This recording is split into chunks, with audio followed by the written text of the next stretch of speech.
Bueno, pues buenas tardes a todos, o buenos días o buenas noches, porque ya sabéis que estas piezas se quedan en ese mar infinito de Internet, en YouTube y otras plataformas digitales. Estamos aquí con esta mesa dentro del ciclo Contrato Social, el nuevo contrato social, la democracia que nos une, una mesa que tiene por título, sugerente título, la cultura como superconductor de la democracia. Hemos tenido ya unas mesas relativas a verdad y mentira, hemos tenido unos diálogos también, y el leitmotiv es esta idea de la democracia, esta idea del contrato social, ¿no? Democracia, por una parte, que tiene un producto que es el contrato social y que en el que venimos reflexionando y trabajando nosotros en el Laboratorio de Aragón Gobierno Abierto. Para nosotros el contrato social es fundamentalmente ese pacto entre vecinos, ese pacto entre el territorio, las gentes y las instituciones que nos dotamos entre nosotros, básicamente con dos ejes. Por una parte, construir la idea del nosotros, es decir, aquello que somos capaces de hacer entre todos, que no seríamos capaces de hacerlo por nosotros solos, o sea, individualmente, y al mismo tiempo esta idea de futuro, esta idea de proveernos una expectativa de futuro mejor, porque, bueno, pues frente a la contingencia de la vida, la inseguridad, la incertidumbre, el contrato social emerge, bueno, pues de alguna forma también como un seguro.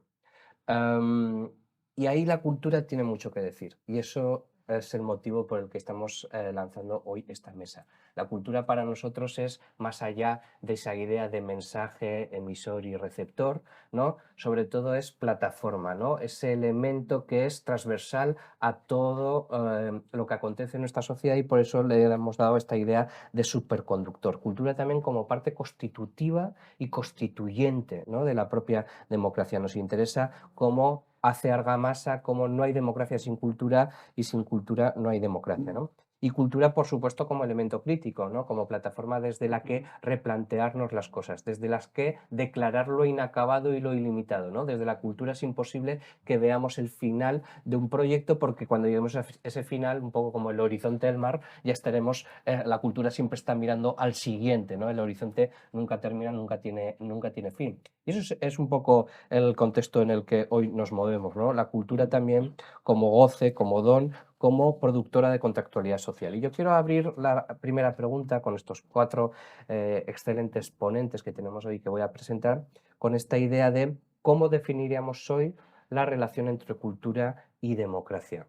¿Pasa por un buen momento o, al contrario, de alguna forma está en cuestionamiento? No estamos en el mejor momento, hay una especie de indiferencia entre cultura, el mundo de la cultura contemporánea y la democracia, o hay una coexistencia forzosa, o hay cierta dejación de la cultura y cierta rendición, brazos caídos, o al contrario, venís aquí a defender que está pujante, que podemos poner ejemplos de todo lo contrario, ¿no?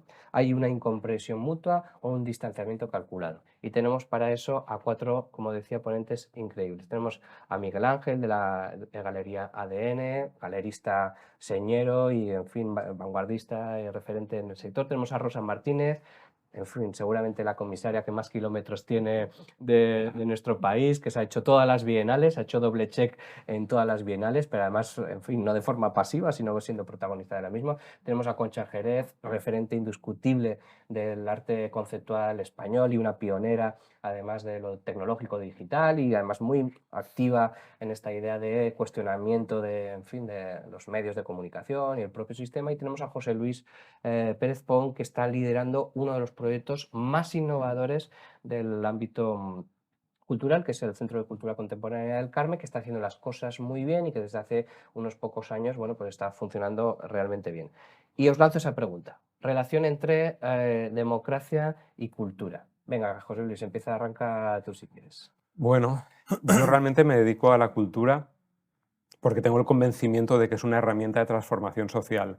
Me interesa la cultura, el arte, todo ese campo, porque creo que tiene la capacidad de generar relato crítico, de activar conciencia y sobre todo de ofrecer otro tipo de panorama que no es necesariamente el de los medios de comunicación, el del consumo, el de la autorrepresentación, todo eso que de alguna forma ha conseguido dominar nuestra realidad y generar un consciente colectivo completamente dominado y sometido.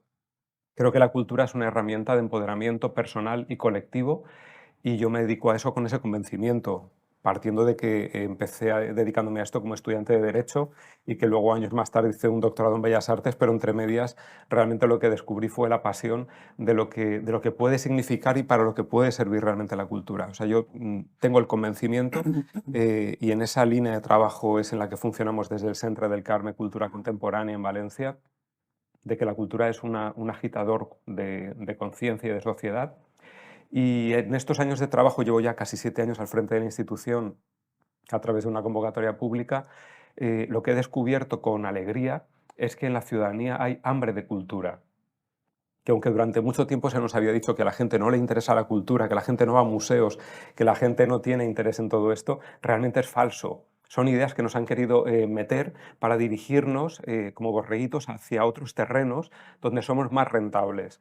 Pero lo cierto es que una vez tú le ofreces a la ciudadanía una oportunidad de encontrarse con otro tipo de experiencias y, por supuesto, programas pensando en todo tipo de públicos y no solo en especialistas, que era como la gran trampa que el sistema del arte había establecido en nuestro entorno y a nivel internacional, que estar hablándole solamente a los especialistas.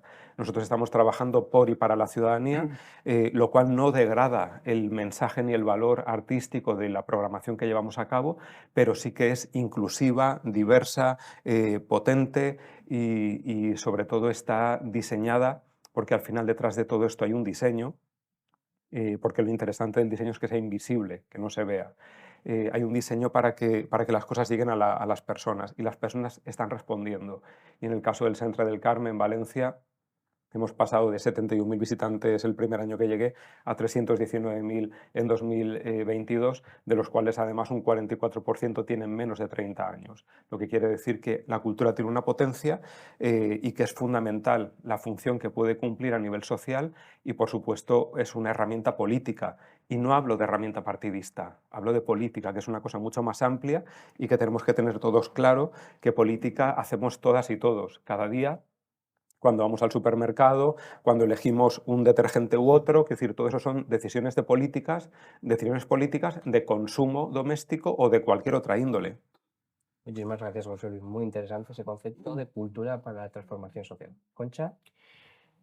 Yo creo absolutamente en todo lo que dice, como parte de lo que se parte, que ha dicho José Luis. Yo creo que la cultura es esencial para que haya una verdadera democracia. Sin embargo, tengo que decir que creo que verdaderamente en el Estado español está muy separada la cultura en general. No es el caso quizás de Valencia y de algunos otros casos, pero en general está muy separada. No porque no haya productores de cultura, es decir, porque hay artistas, escritores, etcétera, etcétera, sino porque no está verdaderamente en los intereses del Estado español de una forma afirmativa. Y sin embargo, digamos, los medios de comunicación hacen todo lo posible para poner una cierta anticultura que desprestigia la verdadera cultura. Pienso que en un momento determinado de una enseñanza pública que se hacía basada en las humanidades, se ha pasado a una enseñanza en la cual es utilitaria. Utilitaria. Es decir, en las escuelas se hace hincapié no porque deba ser así, pero en asignaturas concretas, más que en ese espíritu en el cual haya un interés por el conocimiento y por el saber. Y eso se tiene que recuperar si realmente queremos que la cultura esté como base de la democracia. Si no, no existe una verdadera democracia, porque todos tenemos derecho al voto, el voto es igualitario en todos, pero la situación cultural de todos no es igual, es muy diferente. Entonces, nos encontramos con fenómenos actuales de unas realmente barbaridades ideológicas en las cuales pienso que la raíz está en que esa cultura de base no está fomentada en una cultura general de pensamiento y de desarrollo de ese pensamiento. Increíble, Concha, qué pena que no tengas Twitter porque te han salido 3 o 4 tweets para enmarcar. En fin, me los voy a quedar yo para mí, no voy a revisar el vídeo y te citaré, no te preocupes. Oye, Rosa, ¿cómo lo ves tú? Pues sumo a mi opinión de que realmente todo lo que ha dicho José Luis es cierto. También estoy de acuerdo con lo que ha dicho Concha. Y yo querría poner el acento primero en, digamos, en la gran amplitud de significado de las dos palabras que estamos utilizando, que son democracia y cultura. Si cogemos democracia, quiere decir poder del pueblo, pero los que la dieron forma en Grecia no la extendieron a toda la población, es decir, las mujeres y los esclavos no eran ciudadanos de derecho, por lo tanto era una democracia y es una democracia que se tiene que ir reinventando y actualizando constantemente. Y en el terreno de la, así históricamente, en una visión muy rápida, la Revolución Francesa, lo mismo, con la Declaración Universal de los Derechos Humanos, era todo menos universal. Las mujeres tampoco estábamos incluidas. El término cultura, por su parte, se refiere pues, a muchísimas cosas. Se refiere a la producción de conocimiento, se refiere a la producción material, se refiere a la producción y al intercambio y a la construcción de relaciones sociales, cómo los diferentes grupos interactúan unos con otros, según las tribus urbanas, según la clase social a la que se pertenezca. Es decir, que son palabras muy polisémicas, pero que deben ser reinventadas, reactualizadas. Y yo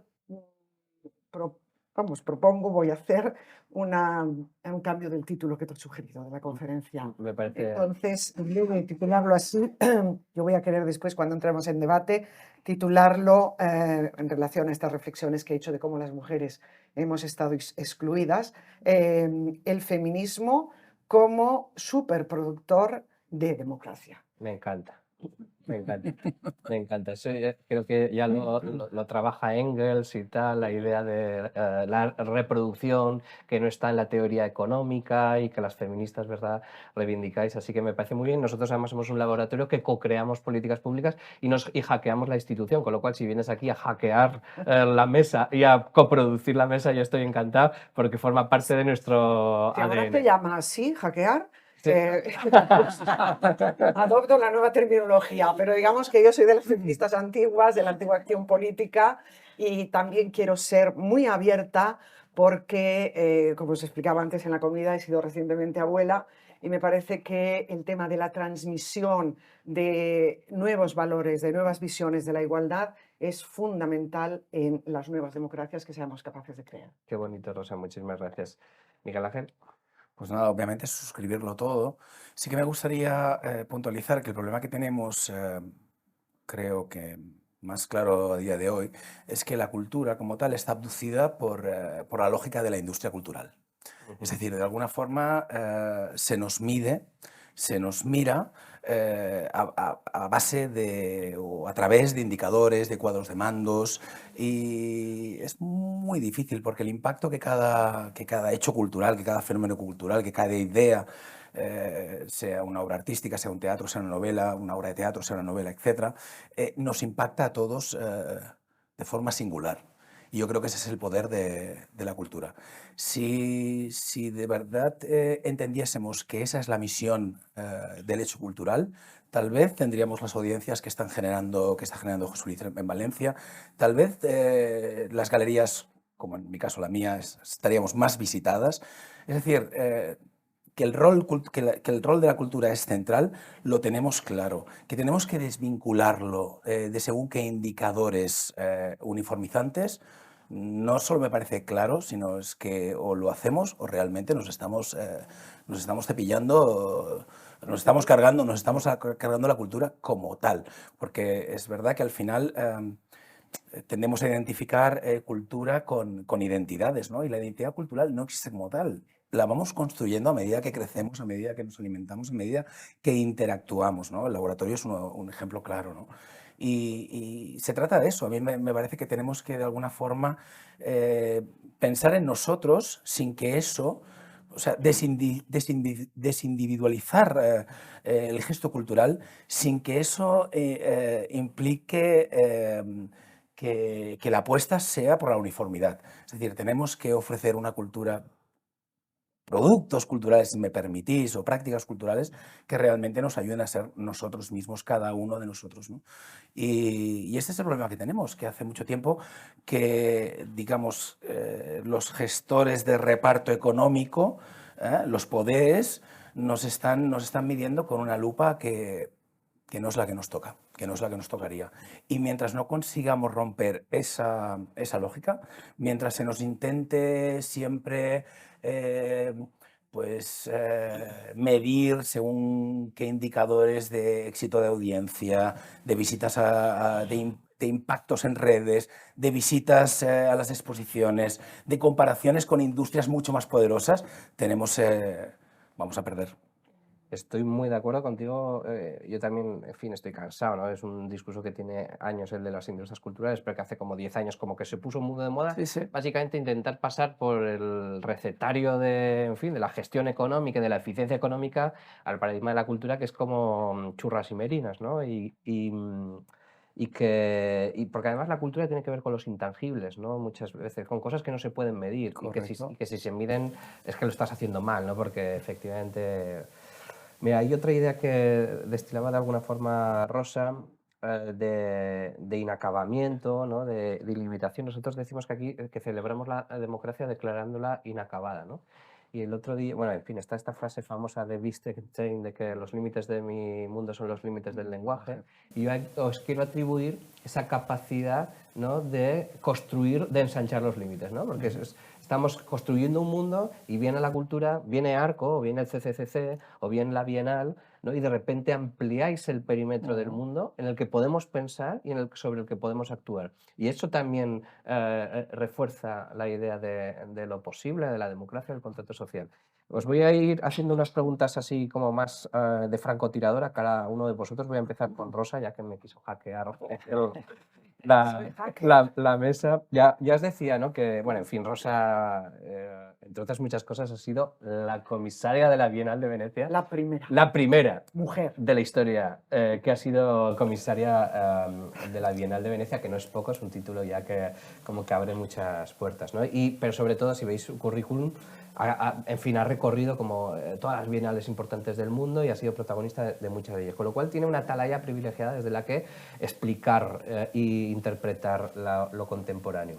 Yo estuve este verano en la Documenta 15, en la Documenta 15 en Kassel, y que tenía un tema, un leitmotiv, que era algo así como Lumbung, que es un concepto, no sé, no me acuerdo si son malayos o de dónde era el colectivo, que viene a interpelar lo colectivo, la inteligencia colectiva, la cultura comunitaria, lo común como fuerza creativa. Y la propia Documenta 15 es como una oda al proceso, ¿no?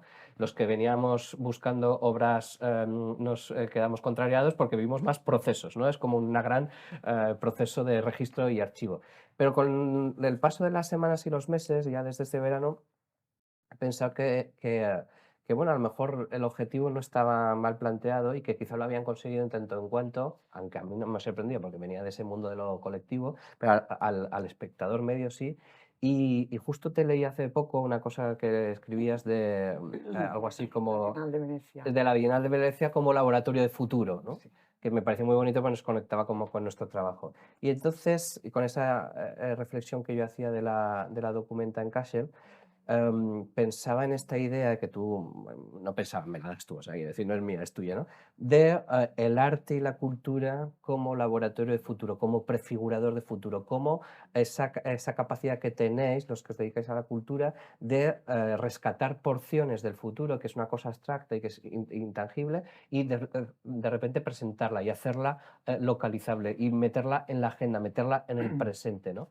Y ahí sí que me gustaría que, bueno, pues que reflexionara sobre esa idea de alguna manera. Bueno, pues yo diría que a los primeros a los que se les debe el reconocimiento y el agradecimiento por su capacidad de trabajo, por su intuición, es a los artistas. Por supuesto. Porque sin los artistas y las artistas, los comisarios y las comisarias, no podríamos articular esos mensajes que son, en mi caso, las bienales, que ha sido una opción existencial y política de cómo estar en el mundo del arte. Porque las bienales a lo que se dedican es a pensar el presente. A pensar el presente también intentando como dibujar líneas del futuro, porque La última bienal que yo hice, que la hice en 2007, o sea, hace ya mucho tiempo, he estado 20 años haciendo bienales, porque en las bienales yo descubría una vitalidad, una capacidad de intercambio entre artistas de diferentes lugares del planeta que a mí me entusiasmaba. Y la última, que fue la de Moscú, uno de los títulos que tuvimos, porque hice dos de hecho, era la dialéctica de la esperanza. O sea, cómo para inventar el futuro es necesario volver a reinventar el concepto de la esperanza, que es algo que muchas veces nos obnubila y no lo tenemos presente porque estamos realmente desesperados por la situación económica, por la situación sanitaria, etc. Eso sí, un poco a nivel genérico, pero centrándome un poco en lo que tú me preguntas y sobre todo clarificando eso en lo que yo voy a querer insistir hoy, que es en el tema de la diferencia y en el tema de la desigualdad, he de decir que cuando en la Bienal de Venecia, que se fundó en 1895, se nombró por primera vez a una mujer, el presidente no nombró a una, siempre había sido un hombre el director. Pero cuando se nombró a una mujer, el presidente decidió que tendríamos que ser dos. Las únicas que me contestaron esto fueron las feministas de Milán, que son muy radicales, allí tienen una gran trayectoria de teoría y de praxis del feminismo, y le preguntaban al presidente, ¿por qué ha ocurrido esta situación? ¿Por qué cuando tiene que elegir a una mujer directora por la primera vez en la historia elige a dos? ¿Es que dos mujeres valen por un hombre? Que es un dicho que está... Yo luego intentaba estar muy mona en las entrevistas que me hacían y tal. Decía, no, esto debe ser consecuencia del el inconsciente patriarcal que sigue actuando. Pero en realidad fuimos dos, fuimos María de Corral y yo. A María le dieron el pabellón Italia, que tenía 3.000 metros cuadrados, y a mí me dieron el Arsenale, que es un sueño. Si alguno de vosotros ha estado en Venecia, pues la verdad, a poder hacer una exposición allí era una locura. Yo tenía 12.000 metros cuadrados que llenar con artistas, con estos seres que tienen esa capacidad de interpretar el presente a través de la materialización de obras a veces y otras veces simplemente a través de la propuesta de actividades efímeras o de catarsis que nos proponen a través de las performances o de otras materialidades y espiritualidades del arte. Pues yo creo mucho en lo espiritual. Entonces, lo que recuerdo, una cosa muy anecdótica, yo tenía ya 49 años, casi como tú. Joven. Y teníamos María de Corral y yo el mismo presupuesto, ella para 3.000 metros cuadrados y yo para 12.000. Y yo le dije al presidente, al mismo, es que nos había elegido a las dos. Digo, pero presidente, digo, pero ¿cómo voy a rellenar yo con el mismo presupuesto un espacio que es 4 veces más grande? Y me dijo este piropo, me dijo, los jóvenes sabéis vivir de formas más alternativas. Es decir, que como mujeres hemos tenido, y no es lo mismo ser mujer y curator hoy que lo que era ser mujer y curadora o comisaria o artista hace 20 años, 25 años. Es decir, que realmente yo considero que hemos sido pioneras en abrir caminos a otras mujeres que tienen que seguir creciendo y tienen que seguir aportando para que ese equilibrio que a mí me parece fundamental en la democracia, en cualquier democracia, sea real. Porque de momento no lo es. Y la prueba es pues que costaron 110 años para que María de Corral y yo fuéramos directoras y han costado 125 para que una italiana sea la primera mujer directora este año 2022. Y nosotros tuvimos que hacer la Bienal en 9 meses, o sea, casi como un parto, con un embarazo y un parto. La primera mujer italiana, que ha sido Cecilia Alemani, que la ha hecho este año, ha tenido, gracias al COVID, 2 años. Con lo cual ha tenido tiempo y un gran equipo para documentarse, conocer artistas de todo el mundo, etcétera, etcétera. Y ha hecho un porcentaje. Para mí los porcentajes son muy importantes porque la cantidad es calidad. Y este año Cecilia ha tenido el 90% de mujeres artistas de todo el mundo. Pero no solo de contemporáneas, sino también haciendo una revisión histórica y demostrando cómo en la época en la que parecía que no existían mujeres, sí había, tanto en el arte óptico como en el surrealismo, y ha creado una serie de cápsulas estupendas, históricas, donde ha dado a luz a todas estas mujeres. Entonces la pregunta, ¿cuál era exactamente?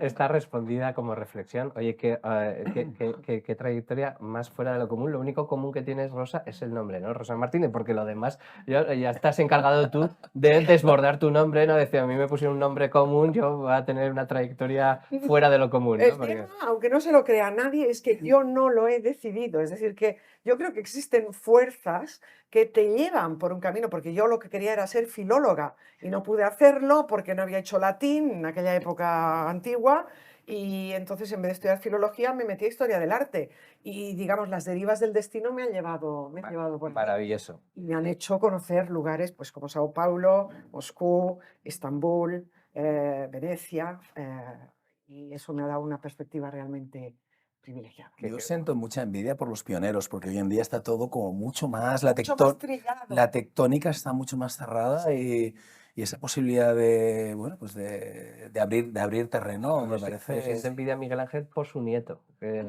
A ver quién tiene una abuela así, ¿no? Oye, Miguel Ángel, te voy a interpelar a ti. Abres la galería en el año 2003. Sí. Precozmente ya habías tenido periplo, o sea, Ujú. la galería no es lo primero que haces, pero en poco tiempo logras que ADN sea, oye, mira, una de las galerías de referencia en España. Y no te conformas con eso, sino que además hace ya tiempo, hace una década larga, ¿no? Abras esto que le llamas ADN Platform, Ujú. que para los que nos estén escuchando es como una especie de milagro en el que tú construyes desde la lógica de la galería, separas el tema del beneficio y de los ingresos y dices, voy a hacer con una parte de lo que yo estoy aquí generando negocio, experimentación, vanguardia, sin ningún tipo de límite, ¿no? Aquí dejo de pensar en negocio y voy a hacer lo que no están haciendo las instituciones. Voy a hacer esa labor que debería estar haciendo lo público, ¿no? Decíamos antes que Keynes, el famoso economista, tiene esa frase de para las cosas seguras está lo privado y es lo público los que tienen que asumir lo más arriesgado, porque en el fondo, en fin, tienen como hechuras, tienen espalda para asumir, y tú no, tú haces todo lo contrario, asumas desde lo privado todo este riesgo, todo este proyecto experimental de vanguardia que es ADN Platform. Y además trabajas y operas, y está muy relacionado con la mesa de hoy, trabajando mucho con el arte político, ¿no? Prácticamente, oye, los artistas que representas, muchos de los proyectos que llevas a Arco todos los años, o en la Galería en Barcelona, o proyectos internacionales, trabajas mucho el tema del arte político. Y esto tiene como mucho mérito porque el consumidor medio, no digo todos, pero el consumidor medio, el cliente de arte contemporáneo, en una parte importante, oye, en lo ideológico, pues, a veces son gente conservadora, ¿no? Y tú vienes con esta propuesta rompedora que, adelantando por la izquierda a las propias instituciones públicas y haciéndola además sostenible, ¿no? Y a mí lo que me gustaría es preguntarte, ¿está ADN alumbrando, señalando el camino de una nueva generación de organizaciones No. híbridas, anfibias, que no son ni privadas ni públicas, que está ahí y que a lo mejor en España nos parece tan raro, pero que en otros países hay referencias? ¿Es esto posible o 10 años después de la No. experiencia es un milagro? Sí que es posible. Ahora bien, tampoco creo que estos proyectos que al final te toca empujar y empujar y empujar de largo recorrido no son replicables tal cual. Es decir, al final... Depende mucho de ti, depende de que haya un Miguel Ángel. Depende de la energía que tengas, de las ganas que tengas. Yo, obviamente, por mis intereses, en fin, soy muy dantiano, no me interesaban las prácticas los vehículos que no comunican. Y, jolín, yo he madurado en una sociedad en crisis, se caen las torres, me licencio, acabo mi formación en el Hunter College en agosto de 2001, se caen las Torres Gemelas, están la guerra de Afganistán, la guerra de Irak, los atentados. Yo he vivido completamente, como todos los que estamos aquí, en los últimos 22 años, 23 años de crisis, ¿no? Entonces, a mí no me parecía, al menos yo no me veía capaz de hacer otro tipo de programa que no fuera un programa que funcionase como reflejo semántico de las dinámicas sociopolíticas en las que nos movemos, ¿no? Abrir una galería, lanzar una galería desde cero es es un reto complicado, hagas lo que hagas, ¿no? Con lo cual no creo que la particularidad del programa de ADN lo haya complicado un poco más.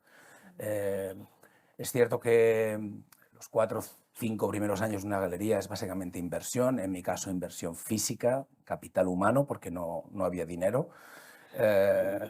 Y claro, durante esos 4 o 5 años lo único que estás haciendo es esfuerzo, esfuerzo, esfuerzo, esfuerzo. Entonces aparece con un programa rara avis en nuestro contexto y aparece bueno, la gran recesión. Llega la gran recesión y de repente vemos que lo que nosotros habíamos estado haciendo desde una perspectiva muy micro, desde la calle Enrique Granados, número 49, 280 metros cuadrados de galería, parece que es lo más pertinente del mundo. Es cierto que en las bienales sí que el trabajo sociopolítico, ya la vuestra de 2005 fue dura, ¿no?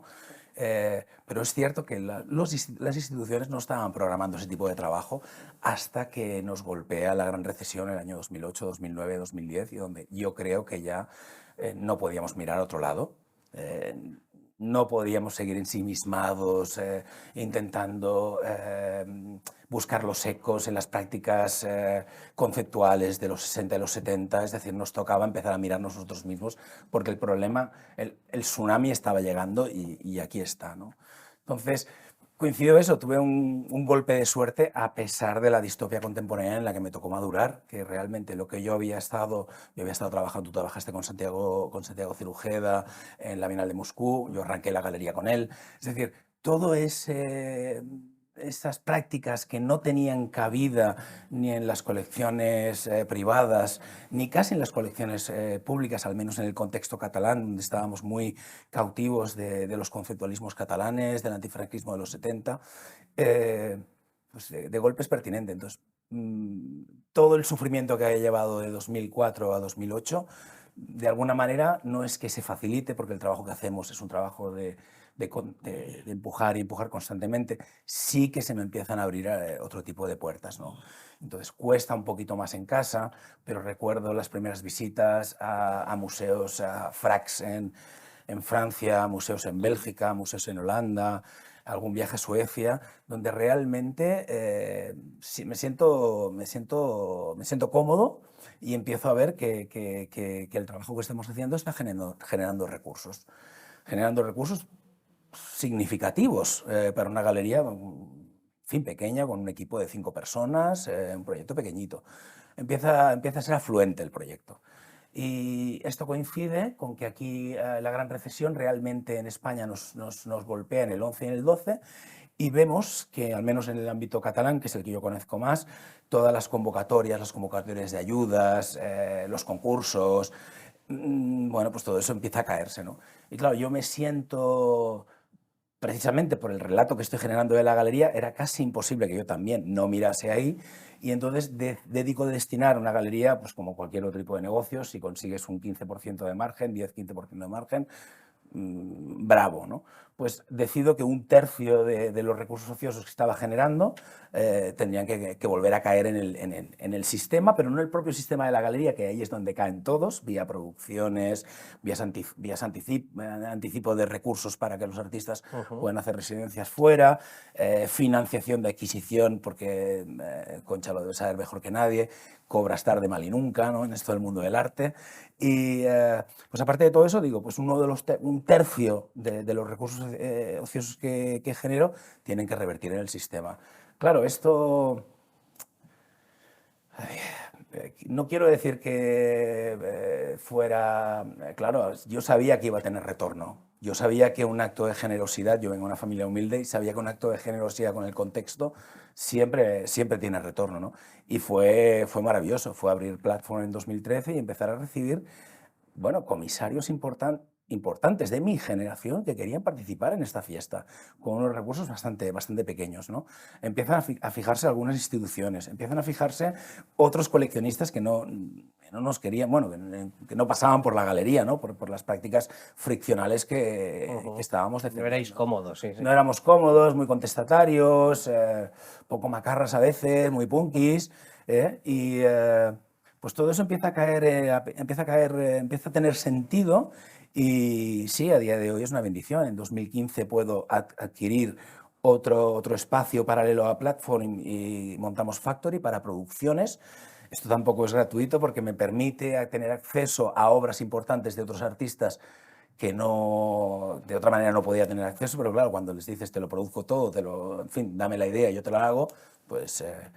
y así hemos seguido en esta lógica institucional, tenemos el Small Data, que es un blog donde contratamos textos para hacer mi idea. Mi sueño será hacer un DAFO sobre las oportunidades y amenazas que tiene esto de lo llamado el arte político, y también las fortalezas y las debilidades, y en eso estamos intentando convertir el modelo galerístico en una lógica institucional.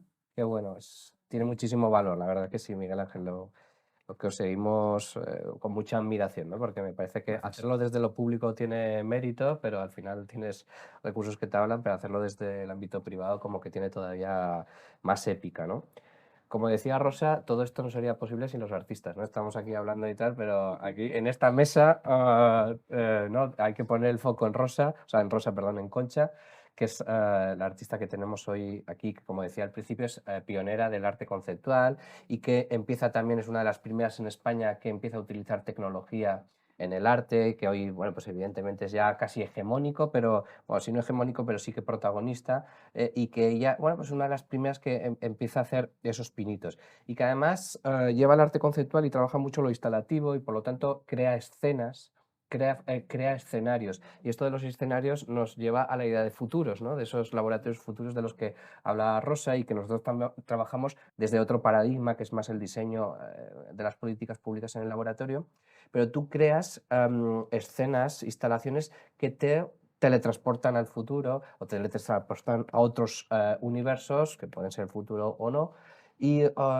además, bueno, pues al utilizar tecnología que tiene ese valor icónico, que es como símbolo del cambio y de la evolución por antonomasia, pues como que estás permanentemente golpeando con tu obra y haciendo un poco que ese futuro pase, ¿no? Porque es un poco de profecía, ¿no? Es decir, lo cuento y a veces cuento futuros que me interesa que pasen y a veces cuento futuros que me interesa que no pasen, ¿no? Porque juegas un poco con las dos ideas. Pero dicho esto, la tecnología no es aséptica, la tecnología no es algo neutral en absoluto, ¿no? Es todo lo contrario, tiene sesgo, tiene desviaciones. Y a mí me interesa que reflexiones sobre esta idea, Concha, desde tu lugar, desde la producción artística, en la que reproduces escenarios, que utilizas tecnología. ¿Cómo crees que, bueno, pues en fin, que democracia, tecnología, no vamos a caer en el tema de la inteligencia artificial, que está ya, que estamos ya exhaustos y solo llevamos unos meses, nos va a pasar dentro de un par de años. También, asustados. ¿No? No, pero sí que me interesa que hagas una reflexión mezclando todos esos factores, ¿no? Democracia, arte, cultura, tecnología. Bueno, son muchas cosas. Es decir, normalmente el artista en general, por lo menos yo, pues siempre he mirado hacia adentro, pero al mismo tiempo me he situado en el mundo en el que vivía. Entonces, el mundo que vivía tenía unas características determinadas. Yo cuando empecé a hacer arte ya saliendo a la calle, ¿no? Ujú. Con el arte eran los principios de los 70.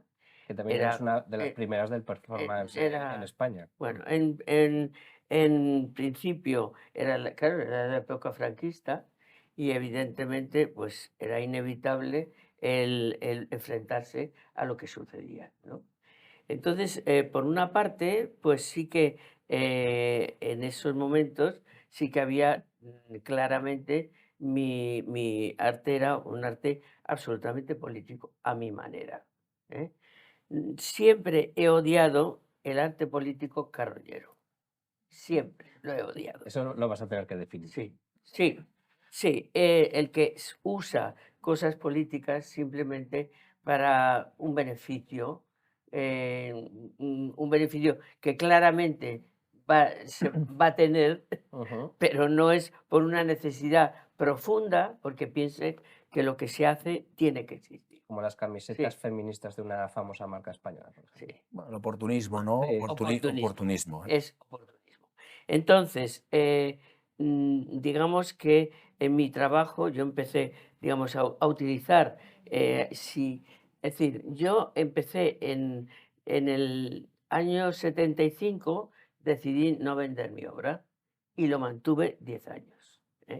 ¿Por qué? Pues porque verdaderamente yo lo que quería hacer era trabajar con los espacios, relacionarme con ellos, pero no como algo externo, sino, digamos que trabajando como con una estructura, doble estructura, una en el espacio y otra en el interior de mi obra.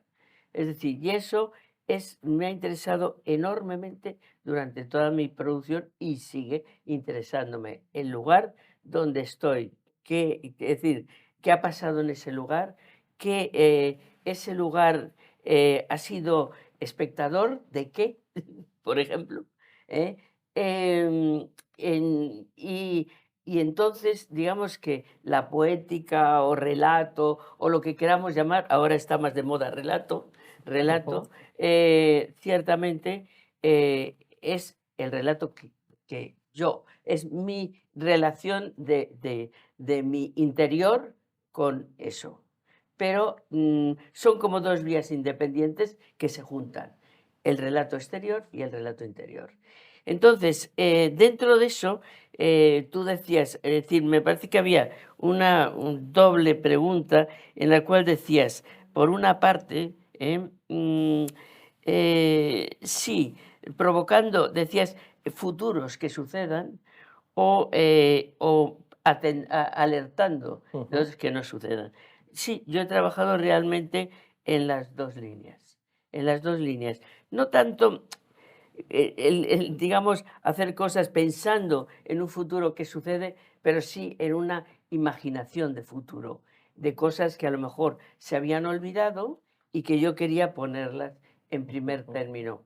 Así, por ejemplo, diría, pues, por ejemplo, la idea de un tema que llevo trabajando ya desde hace unos años, los paraísos, la búsqueda de paraísos. Bien, la primera obra que yo hice, esa de eso que se titulaba Viajantes de Paraísos Imaginados, del año 95, hacía referencia a todos esos emigrantes españoles que se iban a Alemania o a Francia a trabajar pensando que querían, digamos, mejorar su vida, la de sus hijos, etcétera, etcétera. Por supuesto, ya volviendo al presente, son todos estos que vienen de África, de la cual nos hemos los europeos aprovechado y de todos sus recursos, ahora nos quejamos de que vienen y claro, razón de más, tienen que venir porque les hemos quitado lo suyo. Y entonces muchos de ellos mueren en el Mediterráneo, que es un gran féretro colectivo, ¿no? Entonces, en ese punto sí que, es decir, esa gente viene buscando. También, por otra parte, he hecho referencia en algunas obras de paraísos olvidados. Es decir, me refiero, por ejemplo, en alguno que hice más recientemente, en el 2021, me parece que es, sí, en el cual eran como paraísos olvidados de lo que era la justicia, la igualdad, los valores humanos, toda una serie de cosas que parece que es que ahora ya no están de moda, y sin embargo, pues pienso que es algo, esos paraísos tenemos que recuperarlos. Pero claro, por eso, por otra parte, sí hay también memorias olvidadas. Por ejemplo, en una obra que hicimos Iges y yo, que se titulaba Vorsinn en Alemania, en el 92, y que hacía como una recapitulación de gente de todo tipo de pensamiento que habían sucedido, que habían existido en el mundo desde 1492 a 1992. Escritores, artistas y científicos, etcétera, etcétera, ¿no? Bueno, es decir, también esa memoria olvidada que es importante recuperar, hechas también como en una de las escaleras del Reina que yo ponía, que era la memoria olvidada, en la cual recordaba tantas revoluciones del siglo XX que al final se habían quedado en nada. La Revolución Rusa parecía que era extraordinaria. Es decir, la Revolución Francesa, el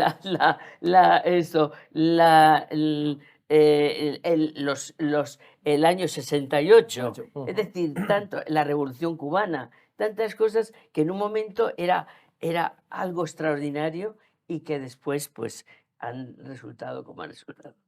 Pero por otra parte sí que hay otra parte que sí.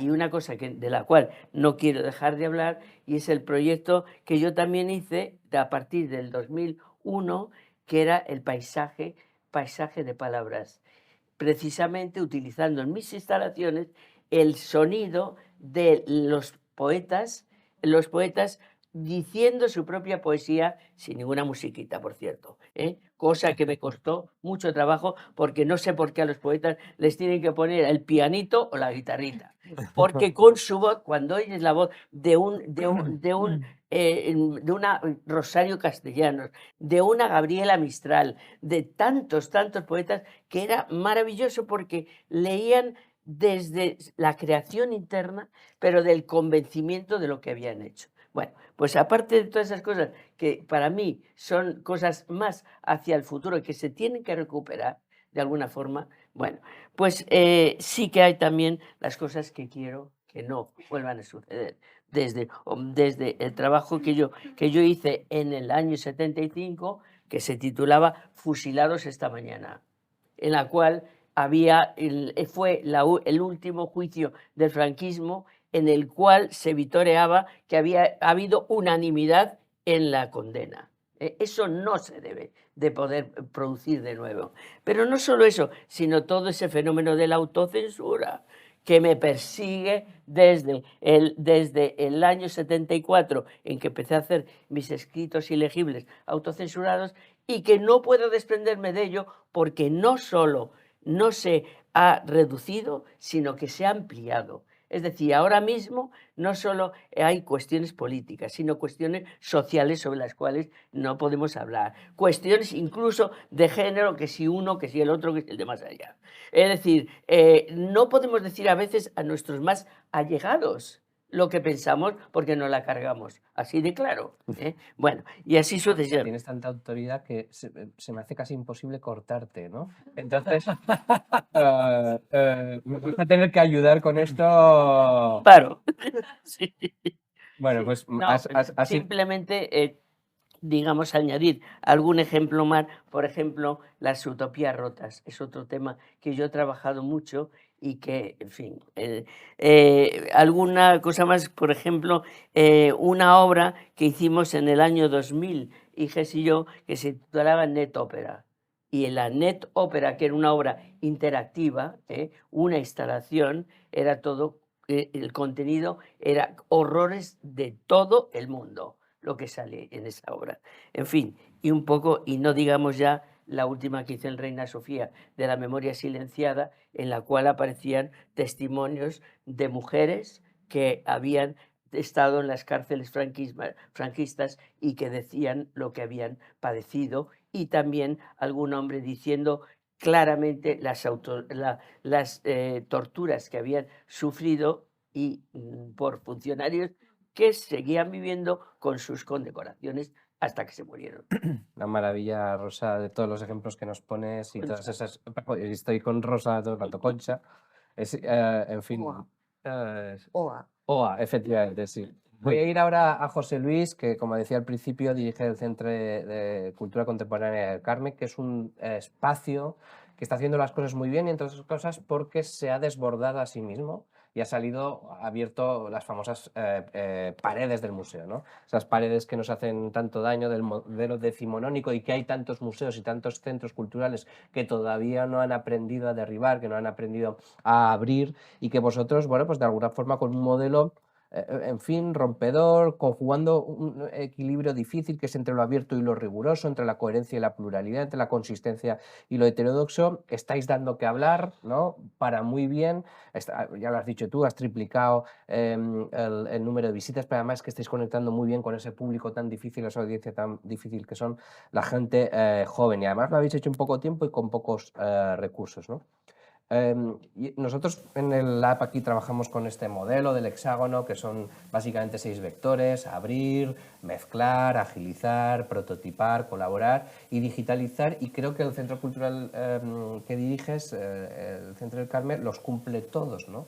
Y eso me da que pensar si estamos, bueno, pues en fin, ante una nueva generación de dispositivos institucionales, públicos, en este caso culturales, que nos permite edificar un nuevo formato de relación entre la ciudadanía y lo público, con un nuevo marco de vínculos que tiene que ver con lo afectivo, con lo emocional, y que eso es base o fundamento basal de lo que es una democracia, porque al final hay democracia si hay contrato social, si hay colectivo, ¿no? Y me gustaría que reflexionaras desde esa posición. Mm, Gracias. No lo he dicho al principio, pero quiero decir, estoy agradecido de poder compartir este encuentro porque admiro enormemente el trabajo que hacéis todas y todos y agradezco que Raúl nos haya congregado e invitado a dialogar porque sinceramente tengo admiración por el trabajo vuestro desde hace mucho tiempo y a la vista está, ¿no? de cuál es el talento y cuál es la capacidad. Justamente por eso, o sea, y manifiesto, hago este ejercicio de afecto porque creo que justamente el amor es la fuerza, la energía más fuerte que tenemos y que tiene mayor capacidad de transformar la realidad. Y a veces eso se nos olvida, se nos pasa por alto porque vivimos en un sistema enloquecido, acelerado y donde parece que los afectos y que los cuidados sean secundarios. Evidentemente, cuando yo llego al Centre del Carme, lo que me encuentro es con una institución que está anclada en el siglo XIX, una especie de buque a la deriva, y que en menos de 7 años hemos puesto en circulación y hemos hecho que sea útil, por una parte, y que conecte con la ciudadanía y que dé apoyo y soporte al sector artístico y productivo de la cultura.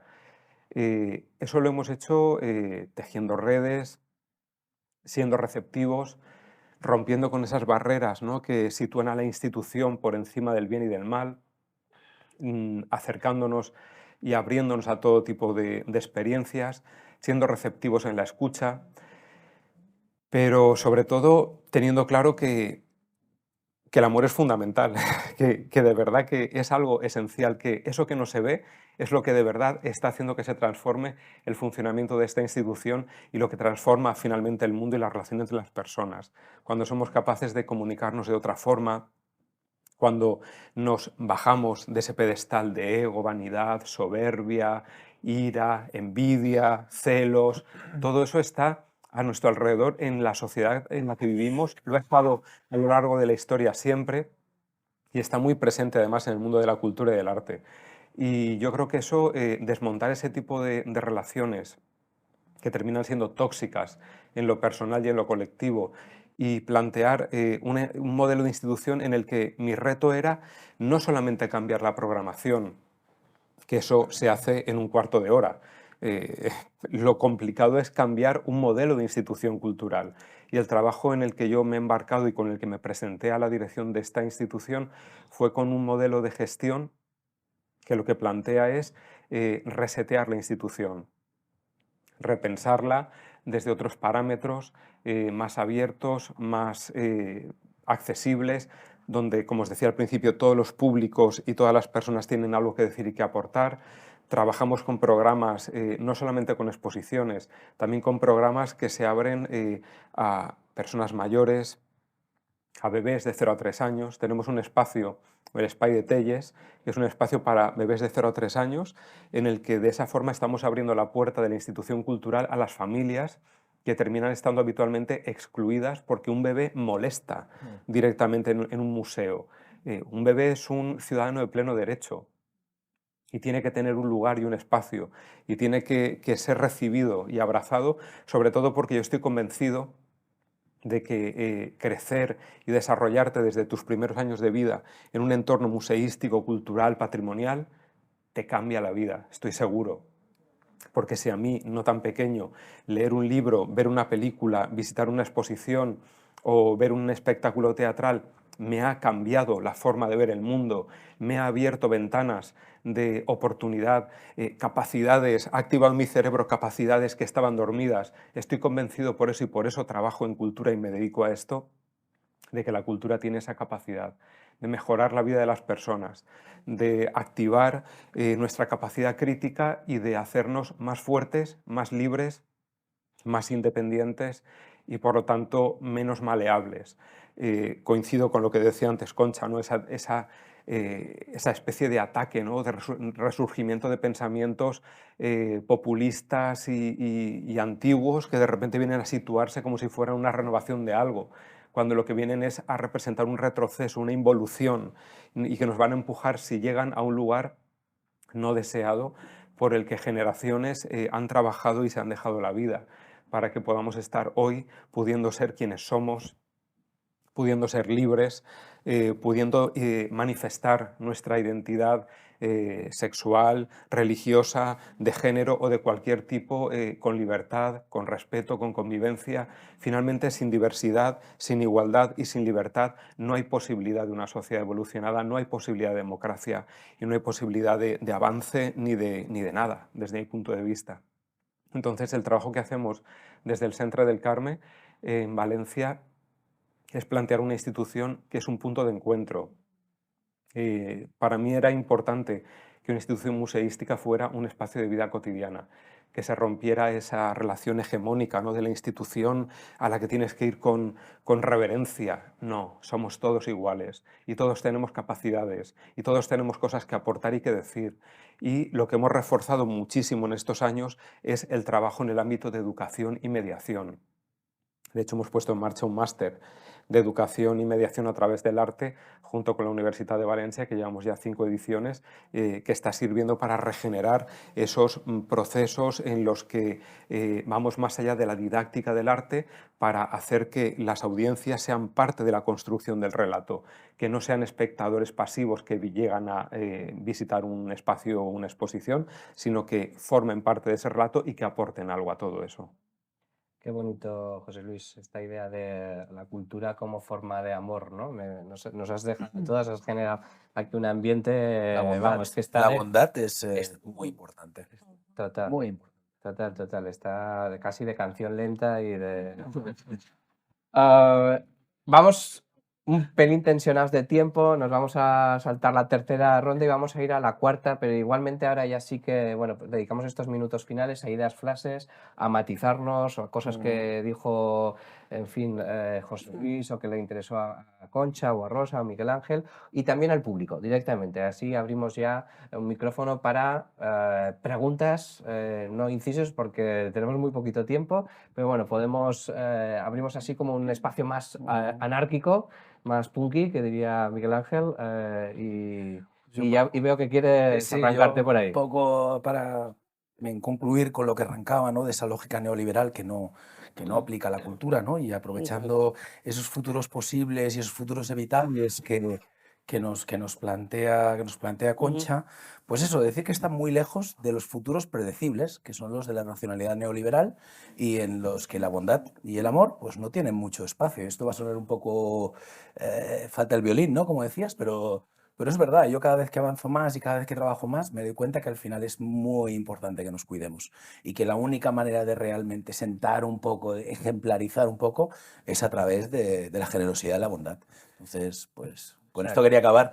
O sea, que la historia no ha terminado, ¿no? Que No, Fukuyama definitivamente no tenía no. razón y que... en Da un fin, poco de miedo, eh, pero la vamos a torear. sí, sí. Rosa. Pues yo quería incidir en una palabra que ha dicho José Luis también, que es en el tema, en dos cosas, en la educación y después en el tema del neoliberalismo y del capitalismo, que en la sesión anterior hubo uno de los ponentes que hablaba de capitalismo democrático, que es una contradicción en términos, Oxímoron. que es una Sería mi amigo Tony banalidad, Roldán, que le saludamos. probablemente, y lo saludamos, pero que sepa que eso no es posible y que también en el tema de la educación, las mujeres, que era el tema en el que yo quería seguir insistiendo, no podían ser artistas porque estaban excluidas de las escuelas de arte, no podían ver torsos desnudos, es decir, que han estado aisladas de la educación, que es acceso al conocimiento, que es acceso al poder, etcétera, etcétera. Y que hoy la forma más grave de esclavitud contemporánea la están sufriendo las mujeres. Las mujeres que se ven obligadas a alquilar sus vientres por este tema que se llama Gestación subrogada. Esto es tráfico de personas y hay una feminista italiana extraordinaria, que es Silvia Federici, que dice que tanto los hombres como las mujeres estamos oprimidos por este sistema capitalista en el que estamos inmersos y que hace muy difícil ese amor, esa generosidad, porque solo busca el beneficio inmediato, rápido y la plusvalía máxima. Entonces, hemos de salir de este sistema, hemos de intentar buscar otras vías para que desaparezca la esclavitud y pueda generarse un amor directo, sincero, honesto entre las personas y no una sumisión que obliga y una dependencia económica que obliga a vender el propio cuerpo e incluso el producto de un cuerpo de mujer que crea una criatura. Interesante, Rosa, porque esto está hoy en la agenda, pero seguramente desde la cultura de esas bienales veníais adelantándolo años atrás, ¿no? Creando agenda, creando, de repente poniendo foco. Mientras alguien del público quiere, voy dando, repartiendo. Concha, Miguel Ángel quiere repetir. Yo querría decir una cosa porque tú me has preguntado y no le he respondido. El tema, con respeto, me he ido por las ramas, que era sobre el tema de la tecnología. Yo creo que el problema de las tecnologías, hay dos usos de las tecnologías. Una en la sociedad, en que básicamente el uso y la ampliación del conocimiento de las tecnologías y demás es utilitaria. Es aplicable pues, a la ciencia, aplicable a un montón de cosas. Sin embargo, digamos, en el arte, los artistas que utilizamos tecnología es como herramienta de pensamiento.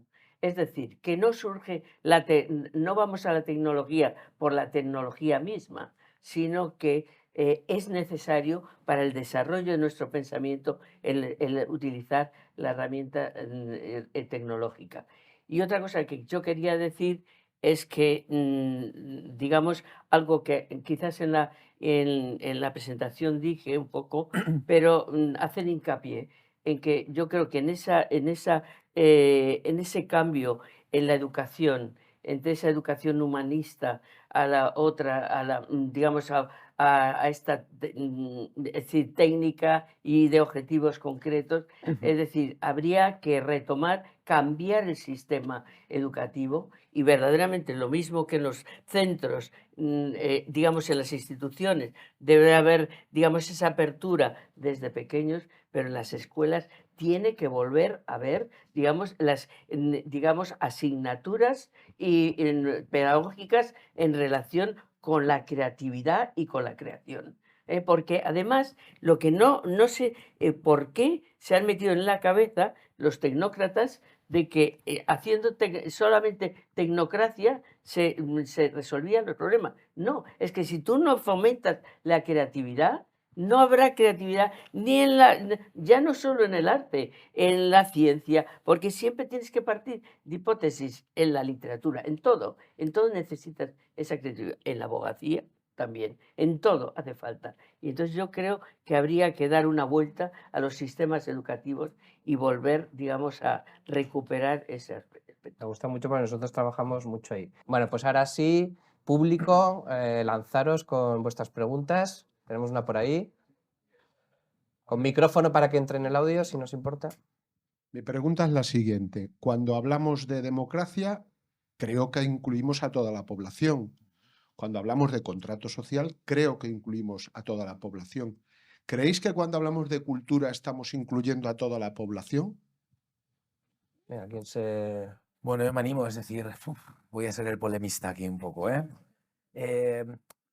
Año 2002, me cae en las manos un pequeño ensayo de Peter Sloterdijk que se llama El desprecio de las masas. Yo por aquel entonces estaba muy combativo contra todo el tema de... Yo estudiaba en Nueva York, cultura de élite, en Chelsea, en diferentes museos y tal. Bueno, yo ahí estaba aquí con mis... Me cae este ensayo que arranca de una forma muy provocadora, ¿no? Que dice, es una gran paradoja de la vida que aquellos que nos hemos formado como igualitaristas tengamos que seguir haciendo distinciones. Es decir, sí, cultura para todos, significa eso, o educación para todos, significa eso que tenemos que ir a buscar el mínimo común denominador para ser inclusivos, o tenemos que luchar para entregar herramientas que permitan a la gente pensar tener una vida un poco más sofisticada, entiéndaseme. Esta es la pregunta, entonces sí, cultura para todos, pero ¿qué cultura? Es decir, acotemos lo que queremos, lo que entendemos como cultura emancipadora, que es mi acercamiento al mundo de la cultura, y a partir de ahí dotemos de herramientas para que la gente crezca, no para que todo el mundo pueda acceder por abajo. Esto yo sigo haciendo Sí, sí. algún tipo de distinciones. Está muy bien Sí. Netflix, ¿no? Pero necesitamos mucho de Concha Jerez, ¿no? Por favor, Entre... por favor, No, Hay que... por yo favor. pienso que sí, que cultura para todos. Efectivamente, como dices tú, al nivel que tenemos nosotros. ¿Por qué yo voy a ser más lista que cualquier Nadie. persona? No, si se le dan las herramientas, yo no sabía muchas cosas hace muchos años, las fui aprendiendo y si uno tiene las herramientas de poder aprender, pero claro, tiene que haber una educación que ya desde la base ayude en eso. Por supuesto, unos medios de comunicación públicos que colaboren en eso y no a rebajar cada vez a la cloaca, incluso. Yo en este sentido pensaba quiénes son los educadores artísticos que a nivel de arte público hacen que toda la población pueda compartir ciertas obras de arte. El arte público es fundamental. Ujú. Entonces, cuando pienso, por ejemplo, en las meninas que han poblado la ciudad de Madrid, estas de colorines y tal, cuando pienso en las rotondas de las carreteras Ujú. que se pagan con dinero público, que se eligen, no se sabe exactamente con qué jurados o con qué sobrinos de qué alcaldes y a quién se les dan, y que son, creo que hay una competición abierta incluso por la rotonda más fea en España. Todo eso, todo ese ambiente nos poluciona. Entonces es muy importante también tener el criterio desde la educación de base en las escuelas hasta la educación de nuestros políticos. En Venecia, que es una ciudad que conozco muy bien y que amo mucho porque la he visitado durante 30 años y he hecho, además de la Bienal, el Pabellón Español, he hecho varias exposiciones también en el Museo Fortuny, en varios sitios, había un político que decía, si Venecia ya sabéis que se está hundiendo, que es pasto de Turismo de masas. turismo de masas, de los cruceros, los rascacielos horizontales que son más altos que la propia ciudad, etcétera, etcétera. Ha habido unos proyectos utópicos delirantes alrededor de la ciudad de construir toda una serie de rascacielos alrededor de la ciudad antigua para que se pudiera ver la ciudad antigua como si fuera un icono, ¿no? Y había un político que llegó a decir que había que hacer de Venecia una Disneylandia para que todo el mundo pudiera ser más feliz en ella. Entonces, es un aviso para navegantes, pero a veces hay políticos de los que tenemos que defendernos porque ellos no nos defienden a nosotros. Es decir, que nosotros hemos de constituir la clase política, la democracia directa, que obligue a los que nos representan en las instituciones a crear un mundo más justo, más igualitario y estéticamente más aceptable. Muchísimas gracias, Rosa. ¿Alguna idea? Me gustaría saber qué pensáis de la relación que hay entre cultura, jóvenes o adolescentes, porque yo lo veo un poco negro el panorama por lo que me rodea. Vosotros que estáis más a lo mejor en contacto con ese tipo, con gente joven, ¿cómo lo veis? Pues un poco lo mismo, o con mucha preocupación, no solo el tema cultural, sino es cierto que vivimos un momento de formación generalizada, es decir, todos los chavales, gracias a Dios, tienen formación, pero una formación que los inhabilita, van desapareciendo las humanidades. Yo ya en mi época, que no soy tan joven ya, ya nos empezaron a quitar las humanidades, nos dejaron al final un poco de historia del arte, historiografía del arte en CO y un poco de filosofía, pero ya empezaron a caer las letras clásicas. Y yo ahora lo veo con mis sobrinos, bueno, tengo un hijo de 10 años, pero todavía en fin, no tenemos muchos elementos para todavía mantener discusiones sofisticadas a nivel cultural o social, ¿no? Pero sí que los están desarmando, de capacidad crítica. Al final las competencias se pueden adquirir. Es decir, obviamente, pues un científico, un médico, jolín, pues cómo no va a tener que especializarse durante un montón de años en eso, ¿no? Pero creo que a edades más jóvenes, hostia, lo que necesita es alguien, ideas, capacidades, herramientas de pensar el mundo, herramientas que generen empatía, disfrute del imaginario, disfrute de la literatura, disfrute de los códigos visuales. Y mucho me temo que, bueno, mucho me temo, ¿no? Constatamos día a día que no se están implementando esas políticas educativas, que luego todo lo demás va de la mano. Es decir, si no empezamos por ahí, Concha lo decía, ¿no? Si no empezamos por la educación, ya podemos trabajar desde Calle Mallorca 205, desde la Bienal importante no sé dónde, desde el estudio y las exposiciones, desde un laboratorio de pensamiento, pero si realmente no empezamos si no sembramos donde toca, que es en la tierra, pues yo soy muy pesimista, y a pesar de ser un optimista por naturaleza, pero sí que es cierto que donde tenemos la lucha de verdad, la lucha cultural, se debería estar dando en las clases y no, si me apuras, no en las calles, en las clases. Yo el año pasado, siento de personalizar esto, pero es que fue un ejemplo. Me invitó El País a hacer una obra para el stand en Arco. Entonces me pareció que lo más adecuado, ellos me invitaban porque sabían de mi interés por los medios de comunicación y mi crítica a los medios de comunicación. Entonces yo hice un trabajo de absoluta inmersión precisamente en todas esas aspectos, digamos, de las redes, en las cuales se mueven los jóvenes. Por supuesto que quedé bastante horrorizada, pero al margen de estar bastante horrorizada, precisamente la obra se titulaba Menús del día. Es una idea que vengo trabajando hace tiempo, pero en ese caso la amplié era una hecha a partir de vídeos en los cuales, digamos, hice resumen de TikTokers, gamers, influencers, programas de estos de niños cantando. Bueno, Talent shows, sí, talent shows. sí, talent shows. Bueno, así un ejemplo de cada una de las parcelas, ¿no? Cogiendo distintas y haciendo con ello. ¿Qué pretendía con eso? Poner delante precisamente de todos, cuidado, esto está sucediendo. Solución la única solución que yo he pensado es que en las escuelas, aparte de educación sexual, que deben de darla, deberían de dar clases de capacidad crítica ante todo ese tipo de cosas. No atacarlas, sino ponerse con ellos, analizarlas y herramientas de crítica para que pueda suceder. Es que hoy en día hay montones de chavales que están, y chavalas, chicas, muchas chicas, pero también chicos, con los influencers, que es que destrozan su vida, completamente, que es que ya llevan hasta el suicidio a veces. Entonces, eso es muy peligroso y no es para condenarlo, como se ha hecho, no, para trabajar desde dentro.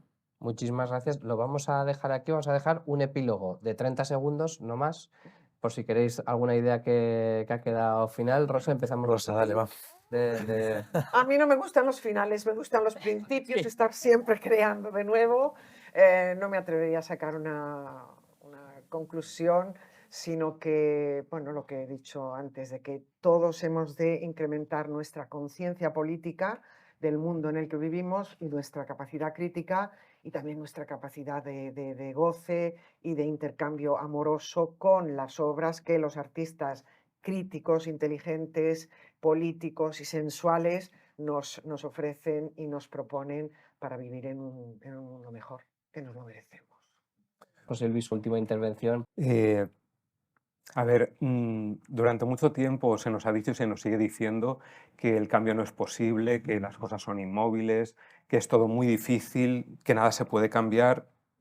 Yo vengo de estar trabajando unos 20 años como profesional independiente, como crítico y comisario en el ámbito del arte, y durante mucho tiempo desde el sector profesional hemos estado reclamando y planteando cuestiones que sistemáticamente desde las instituciones públicas y desde la administración se nos decían que eso no era posible, que era muy difícil, que las cosas no se pueden hacer o que no se podía remunerar a los artistas, por ejemplo. O sea, yo he tenido discusiones recurrentes con responsables políticos y de instituciones culturales en la Comunidad Valenciana, en los que reclamábamos desde la Asociación de Críticos y de Artistas que se remunerara a los artistas cuando hacían una exposición para una institución pública.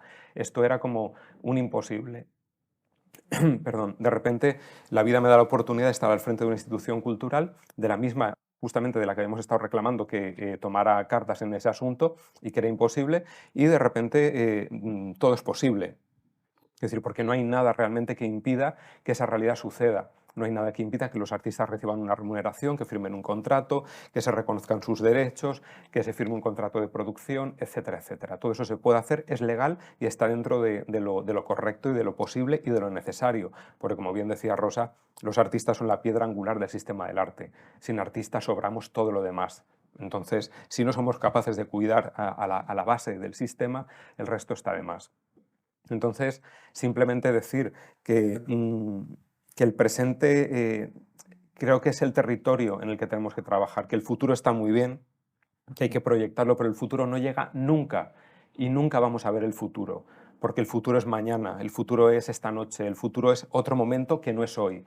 Y en el momento en el que podemos operar es en el ahora.